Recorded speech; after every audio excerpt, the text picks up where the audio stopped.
How you guys doing this morning? Doing well? Good Thanksgiving? Good Thanksgiving? Well, let's start with a little audience participation this morning. Raise your hand nice and high if you've been able to drink enough coffee to counteract the massive amount of tryptophan you've eaten over the last few days. I don't know that I've quite gotten there, so those of you who are in my boat, maybe we can yawn through this sermon together. Okay. So the title of my sermon is Your Personal Seismology Report, and that is not some backhanded stab at how you ate so much food at Thanksgiving that you measure on the Richter scale. That's not what that's about. That was an unfortunate coincidence. I apologize. But what I am referring to is where we live. We live in California. This is one of the most seismically active places on the earth. And I wasn't raised here, so I'm not used to all this earthquake awareness stuff. I don't understand. I didn't grow up around that stuff. There's all this seismic activity, and there's actually a concerted effort to update construction practices to make buildings to be more earthquake proof, and even to retrofit older buildings to help them to be kind of earthquake proof, if that's even a real thing. All these advancements in architecture and building construction, and we've got a bunch of contractors and a few architects who are part of the OCF family. They could probably teach an awesome class in this. But these advancements, they affect the whole building. But you need to know that the important thing is that they all start with the foundation. It's all about the foundation. I said I wasn't born here, wasn't raised here, so all you earthquake people, it's different. In South Carolina, where I'm from, if you have the rabbit ears just right on your TV, you can actually get a clear station, and the weatherman comes on and he says, it's a sunny day outside with a 75% chance of rain and 1,000% humidity. And by the way, next Thursday, a Category 4 hurricane might pass over your house. It's all good stuff to know, right? It's nice to know that stuff a little bit in advance. I got like 5 days to prepare. I can go and buy some duct tape and some plywood and fully secure my house, and everything's great. And I still got time to drive to Central Tennessee and get away from the storm before it hits. I'll take hurricanes over earthquakes any day. I like the advanced warning. Anybody in my boat? I don't like this surprise stuff.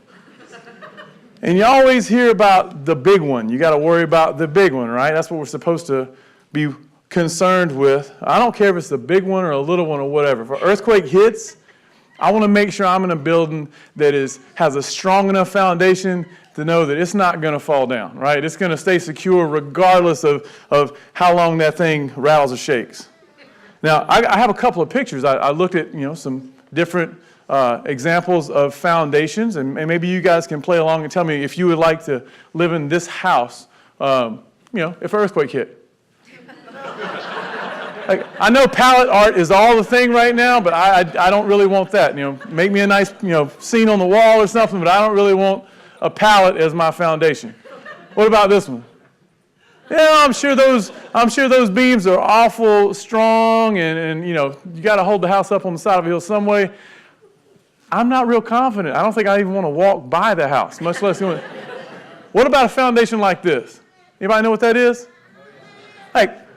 All these new advancements, they've actually found that in places where earthquakes are prevalent, the more unmovable a foundation is, it actually doesn't help. You actually need a foundation that can roll and move and absorb a little bit. And so they have shock absorbers and rollers that they use in foundations now to try to make these buildings, these structures, our homes, earthquake proof. And just for a mere $300,000 to $500,000, you can fit your house with that too. So again, I'll take hurricanes any day, and I'll take my duct tape and my plywood, and we'll go make it happen. I don't like the surprise of earthquakes. But we're going to be talking a little bit about good and bad building foundation in our text this morning. If you want to open up to Luke chapter 6, if you're using our Pew Bibles, that's on page 863. If you need a Bible, there's a Bible underneath the chairs in front of you if you need that. We're going to be in Luke chapter 6. We'll talk about foundations a little bit. We'll get into that. But last week, Pastor Mark really introduced us to this section. We're going to talk about verses 37 to 49 today, but really chapter 6, verses 12 or 17 all the way to 49, they represent a whole discourse. And a lot of people refer to it as the Sermon on the Plain, not to be confused with the Sermon on the Mount in Matthew chapters 5 through 7. Now, those two passages, Matthew 5 through 7 and Luke 6, they share a lot of the same information, but there's some significant differences. There's a good chance, a pretty strong chance, that basically Jesus was traveling around the area and he had this basic teaching on responding to the kingdom of God, and he would adapt that to best fit the specifics of the audience that he was talking to. And right here in Luke 6, they call it Sermon on the Plain just because he says he descended onto a flat place. It was probably on the side of a mountain. He had a little flat place, and an audience was down below him. And we know that audience was made up of a whole crowd of disciples, not just the 12, but a crowd of disciples of Jesus. And also it was a even larger crowd of those who saw Jesus as someone who had power to heal, and they wanted a piece of that. So they're gathered there in the midst of Jesus, and he begins to teach this message. And the basis of this sermon in Luke 6 is about establishing a life with a solid and secure foundation. It's about living the kind of lives where we're able to respond with good, with godliness, with righteous actions in the face of opposition. And last week, Mark talked to us about the first part of that, said that we're even supposed to be able to love our enemies. Even those who come against us, we should be able to love them well. We should be able to respond with that type of character. Today, we're going to talk about it through the eyes or through the lens of how do we engage people's faults? How do we engage other people's faults? How do we do that the right sort of way? But before we get into the specifics of the story, I want us to I'm going to read the end of the story to you. And you have it printed out in your bulletins, and it's right there in front of you in your Bibles. But I'm going to read chapter 6, verses 47 to 49. Everyone who comes to me and hears my words and does them, I will show you what he is like. He is like a man building a house who dug deep and laid the foundation on the rock. And when a flood arose, the stream broke against that house and could not shake it, because it had been well built. But the one who hears and does not do them is like a man who built a house on the ground without a foundation. When the stream broke against it, immediately it fell, and the ruin of that house was great. So Jesus is giving an illustration of two houses with two very different foundations, one with no foundation and another one with a well-built foundation. And they have opposite results when faced with this flood, this big storm. But the most important thing as we go back and look at the specifics of this passage this morning is to note what Jesus says in verse 47 there. Everyone who comes to me and hears my words and does them, I will show you what he is like. As we look at the specifics, and we're going to see a bunch of commands in our passage this morning. Jesus is going to be telling us, this is the way you ought to live. Go do this. As we hear these, look at that recipe, that equation, so to speak, in verse 47. Come to Jesus. It just presupposes a trust, a faith in Jesus. Hear him, hear his words, but put them into practice. So as we go through each little piece, and there's going to be kind of 5 vignettes we're going to look at as we get from verses 37 to 45, it's come to Jesus trusting him, hear his words, and seek to put them into practice. Let's jump into verse 37. Jesus doesn't waste a whole lot of time. He's going to jump right in and give 4 commands. 2 of them will be positive and 2 of them negative. Verse 37, judge not, and you will not be judged. Condemn not, and you will not be condemned. Forgive, and you will be forgiven. Give, and it will be given to you. These 4 commands are really clear, aren't they? Don't judge, don't condemn, forgive, give. 2 negative, 2 positive. Let's take the first one. Don't judge. Don't judge me. Stop being so judgmental. Anybody ever heard something like that before? Probably all of us have heard that. Stop being so judgmental. A lot of that, is said against the whole church, but I've heard it specifically about me. Don't be judgmental. What is Jesus really saying here? And if you just look up the word judge to judge or be judgmental in dictionary, all it means is to come to an opinion or a decision about something or someone. Is Jesus saying that we should never do that? That we should never have an opinion about someone or something, or we should never come to some decision about something or someone, that we should, even if we know a whole bunch about it? Is that what he means? Well, I think we need to consider what's coming after this. And that can really be said, these 4 commands that we get in verse 37, the first part of verse 38, we need to understand the rest of this story to understand where Jesus come from. I think we're going to flesh that out. And so let's go on to the rest of these vignettes. The very first one, if we're going to understand what Jesus means when he says don't judge, then we need to interact with this stuff. Let's look to the second half of verse 38, picking up. Good measure, pressed down, shaken together, running over, will be put into your lap. For the measure you use, it will be measured back to you. Now, the crowd of disciples, this crowd of followers, this crowd of healing seekers that are there listening to Jesus, they would have known exactly what he was talking about. They would have known he was talking about the marketplace. How many of you guys have ever been to a farmer's market? A couple people in here. They're awesome out here. You ever go in there and say, hey, give me 2 pounds of strawberries. I like strawberries. You do that. I want 1 pound of flour. Do you trust that they're giving you the right quantity, the right measure? Why do you trust that? They use something, right? What do they use? They use scales. You ever go to the grocery store and you're like, I need a pound of mesquite turkey.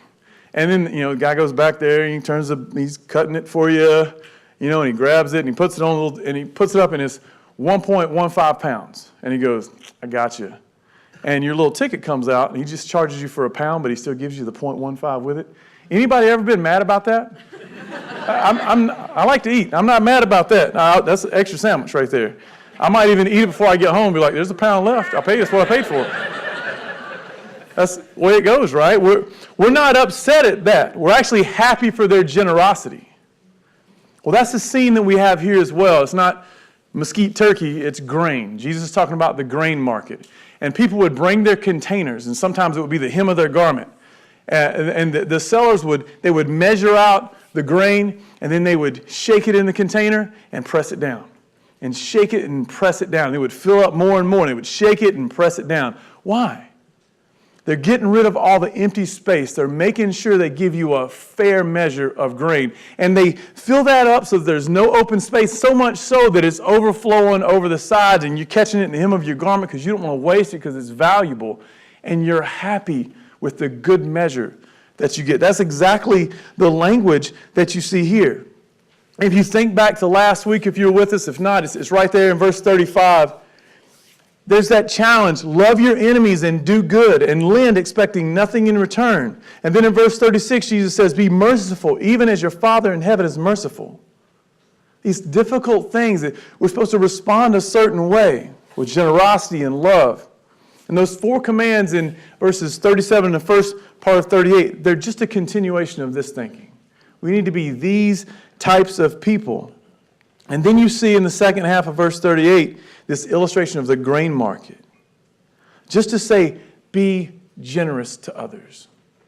There's a principle here. Be generous to others. Give them a fair measure. Even give more than you have to. Go above and beyond. Respond the right sorts of way. Respond with generosity. Don't be judgmental and condemning. Forgive and give so much that there's some overflowing over. And I promise you that I will bless you for it. And it's right there even at the end of verse 36. Jesus comes back after he tells them to love. The end of verse 35. He tells them to love their enemies. He says, if you do this, your reward will be great and you will be sons of the Most High. It's the same thing here again in verse 38. Hey, give a good measure. You shake it and press it down. You keep giving to people, even though there's opposition. Even though it's difficult, even though it might not seem to add up. You give till it's even overflowing. And if you do that, I am going to bless you in return. It's just one of the many places where Jesus says that. Test God. See if you can outgive God. I dare you. See if you can give more than the creator of this universe. It's not going to happen. I like those odds. If I discipline myself to respond to obstacles and just interact with people in ways where I'm generous and loving and giving and forgiving, then I'm going to bless them, but it's going to be a blessing to me as well. Bless you. And Jesus continues this thinking in verses 39 through 40 with a kind of a comical parable on the blind leading the blind. Let me read that. He also told them a parable. Can a blind man lead a blind man? Will they not both fall into a pit? A disciple is not above his teacher, but everyone, when he is fully trained, will be like his teacher.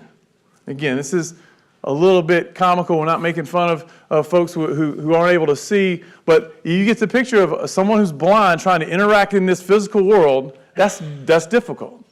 But then you have another person in the same condition trying to follow them. It's just going to result in disaster. They're going to fall into a pit, as the scriptures say. They're going to get into trouble. But the idea here is not someone who's physically blind. The idea is that those who seek to follow Jesus, they can be blind too. They can be spiritually blind. They can be blind to following Jesus, following his commands, his standards of living. And that blindness, that inability to interact with life with the wisdom of Christ, is going to lead to failure. And the people that are following that person, it's going to be even worse. And Jesus is saying guard against that. In the same way, that second part there in verse 40, he's saying pupils or students. Any young people in here who are in school? Yeah, there's some of you guys in here. You ever think you know more than your teacher? Ever? Just a little bit. It happens sometimes. I know it does. You don't have to look me in the eye. I know you're guilty. It's okay. Sometimes we think we know more than our teachers. Sometimes we think we know more than our parents. Sometimes we think we know more than our mentors. I'm still guilty of this stuff. I think, I got it from here. I got it figured out. But I'm wrong. I need to soak up their wisdom. And the picture here is that a pupil doesn't know more than his teacher. A student doesn't know more than his teacher. It's not that teacher can never be wrong. It's that the role of being a student or being a disciple of someone or following someone is to soak up as much as you possibly can from them. Because when you do that, when you seek to be fully filled by what they have, then you're fully trained. We become fully trained. And in this picture of the blind leading the blind, he's saying, don't be blind, follow Jesus. Follow my commands. Follow these words. Follow this way of living that I've laid out. Do that. Not only will you not be blind, but if you do that humbly, not getting prideful and think you know more than me, then you're going to be fully trained for this life. You're going to be prepared to negotiate difficulties and storms and obstacles and enemies. The context here, again, he's speaking to these followers, right? Is that followers of Jesus, right then, they were ridiculed, they were condemned, they were judged, they were dismissed, they were made fun of, they were spat upon by the religious leaders. This is really a picture of, hey, I know the Pharisees and the religious leaders, they do these things to you. But I don't want you to just return the favor to them. I don't want you just to respond to their judgment and condemnation with judgment and condemnation. I don't want you to respond to their hardness of heart with unforgiveness. I don't want you to respond to their selfishness with your own selfishness. Instead, don't be judgmental. Don't condemn. Don't let that be like who you are. Be forgiving. Be generous in your giving. And this is how you will build the right kind of life. And he continues on with an even more comical illustration here, the plank and the speck, verse 41 and 42. Why do you see the speck that is in your brother's eye, but do not notice the log that is in your own eye? How can you say to your brother, brother, let me take out the speck that is in your eye, when you yourself do not see the log that is in your own eye? You hypocrite! First take the log out of your own eye, and then you will see clearly to take out the speck that is in your brother's eye. Maybe I should put up an illustration to help you understand where we're coming from here. So the guy on the left has a little piece of wood dust in his eye, and the guy on the right is like, I'm going to fix you. And he tries to point it out. I mean, I don't even know if he can see the eye. He might poke him in the other eye. There's a big problem here, right? He's got this plank. It's a silly illustration. Maybe this one will be even better for you. Okay, it's actually, when you look at the kind of Greek origin of this word, it's not just a little plank. It's not a little 2x4. It's actually like a tree. You got one guy with a little speck or a splinter in his eye, and the other guy has a tree, or maybe more exactly, it's like the center pillar in a building, this big thing that's strong enough to hold up the roof. That's what you got in your eye. It's bigger than your head. You can't even see. And how silly is it that we think that the person with that big log or big tree or center beam in his eye would be able to actually be a help to someone with a little old piece of dust. But pay attention to what's going on here. Jesus is saying you should never try to help somebody out, right? He's not saying that. He says it's silly for you to do it without addressing this big old log in your eye. First, you need to go look in the mirror. You need to look at what's going on. You might need to get somebody to help get that log stuck out of your eye, and then you can help your brother out. So it's not that we should never judge. It's not that we should never come to an opinion or a decision about someone. It's just that if we do it without looking in the mirror first, we're in error. Because our judgment is skewed if we don't deal with our own stuff. And all of us have logs and planks and trees of varying sizes in our eyes. We need to be humble enough. We need to make sure that we address our own before we try to help our brother or sister out, before we even try to say, hey, I think you're wrong here. We need to check ourselves. And that's the wisdom for this section. We should be people who are confident to check others. We just have to do it following Jesus and following his commands and being non-judgmental. So the do not judge and do not condemn actually roll together that he's talking about. What Jesus is saying he's not saying don't have an opinion about people's actions or don't try to help someone. He's saying don't be God. Your judgment should not be a condemning judgment. You're not standing in the place of God and saying that you're always going to be like this. You're never going to be right. You're on the wrong side of God. You're completely gone. You can just see the tree get bigger and bigger. It's kind of like Pinocchio, but coming out of his eye instead of his nose, right? You've got this huge obstacle for you being able to see the right way. Be humble. Know that you have a log. Know that you have your own problems. Know that you have your own ways that you rebel against God. And deal with that. Go humbly with that. And then that gives you the right kind of heart to approach someone who else might be in error. But Jesus goes ahead and continues to build this up. And you get this illustration between good and bad fruit and good and bad trees here in verses 43 to 45. For no good tree bears bad fruit, nor again does a bad tree bear good fruit. For each tree is known by its own fruit. For figs are not gathered from thorn bushes, nor are grapes picked from a bramble bush. The good person out of the good treasure in his heart produces good, and the evil person out of the evil treasure produces evil. For out of the abundance of the heart his mouth speaks. Any gardeners in here this morning? Couple. I know we're in the city in California, but there's probably some gardeners in here. My dad was a big-time gardener. He always had a garden. It was always out beside our house, and it might vary in size from year to year. But he would work, and then he would make me work in that thing, and clearing weeds and all this good stuff. But the tomatoes that would come out of this garden were absolutely. So we got to really enjoy that over the years. Fried green tomatoes, good stuff. Squash, fresh, right out of your own garden. But you know what's funny? My dad grew up on a farm, so he had a whole bunch more experience than I did. Never once did he go to the tomato vine and go, oh, an apple. He never did that, right? That doesn't happen. And a pepper plant, you're not going to pull a squash off a pepper plant. Because plants and trees and bushes and vines, they only produce the kind of fruit they're made to produce. They only produce what's inside of them to produce. And that's the picture here. Jesus is likening humanity to these fruit trees here. He's saying what's inside you is what's going to produce the fruit that you have. If you look at your fruit tree, and I think this is probably a frightening thing for us to do, but such a healthy thing for us to do, is to just monthly, quarterly, evaluate our fruit tree. Like, go stand in front of the mirror and assess the log in your eye. Go stand in front of the mirror and ask, what kind of fruit am I really producing? Because the truth is just there.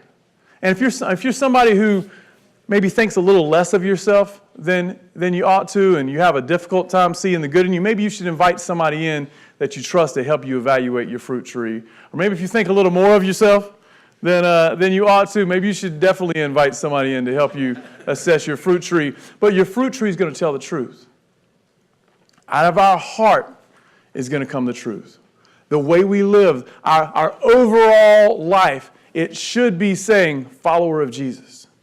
It should be saying, I love God, I trust God.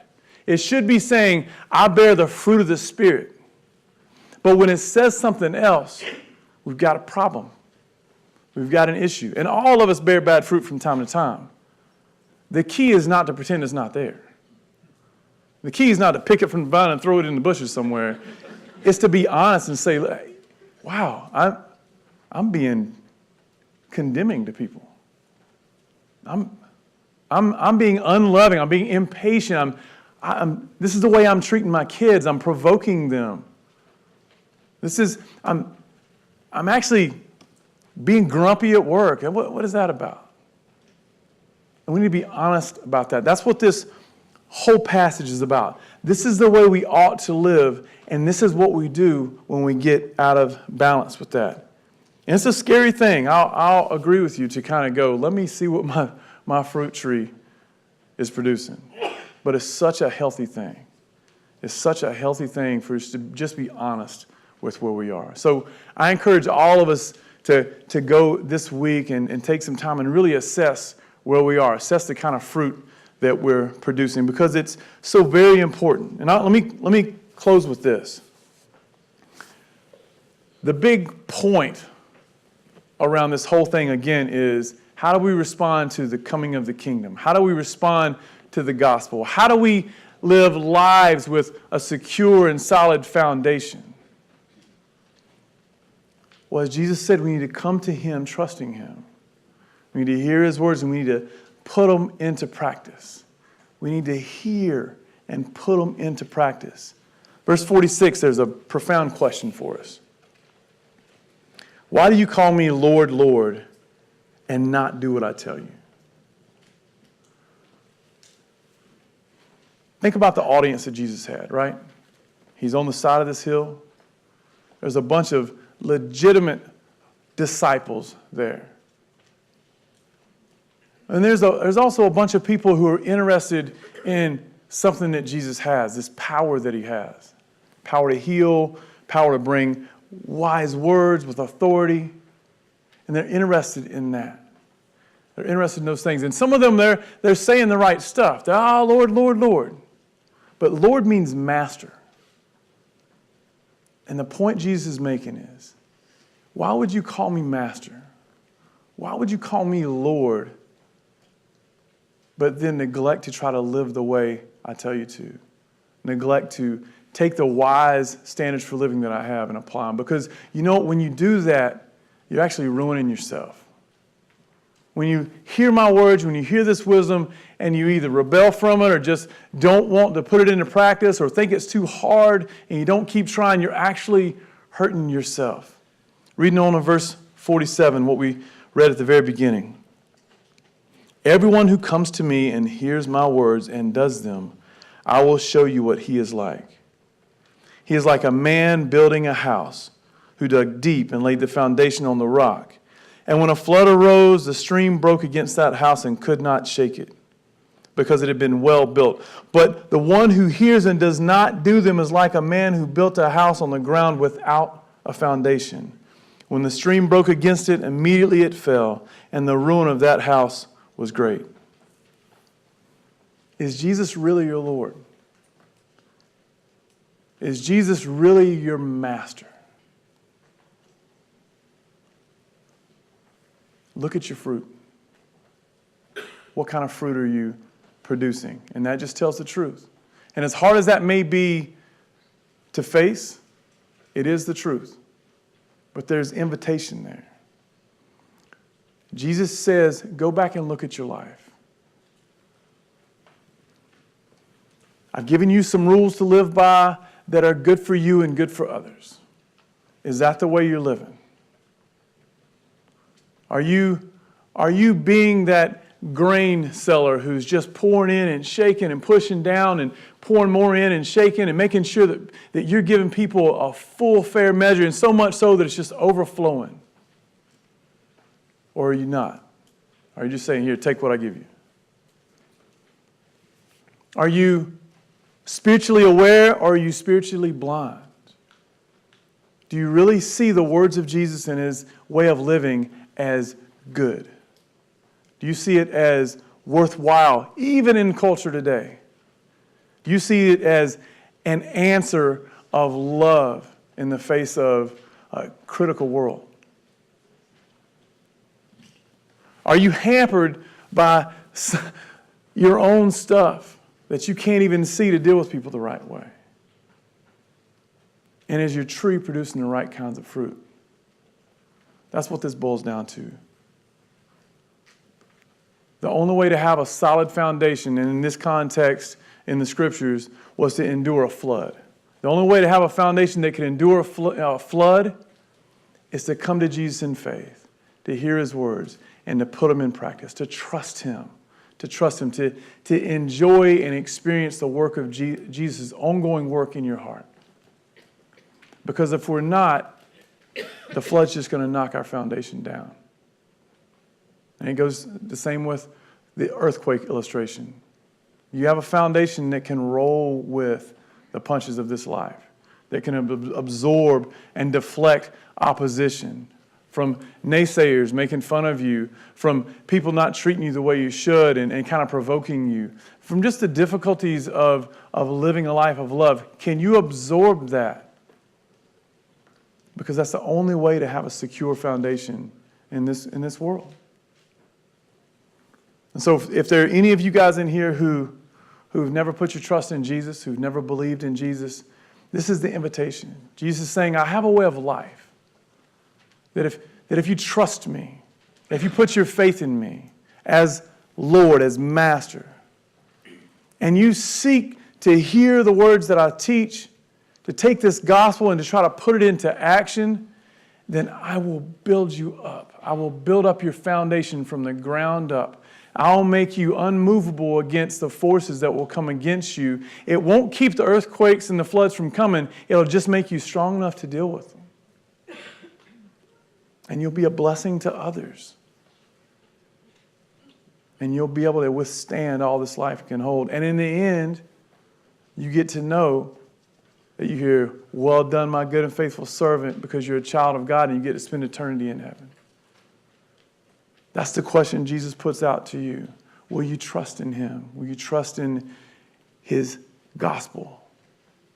But for us believers in here, we've got hard work to do as well. Like I said, just because we trust in the Lord, it doesn't mean that the winds won't blow and the earthquakes won't come, right? They're still going to come. How many of you guys know that's the truth? It still comes. When they come, it squeezes the truth out of you. Boop, boop, boop. Fruit pops out of you. And you get to see the truth.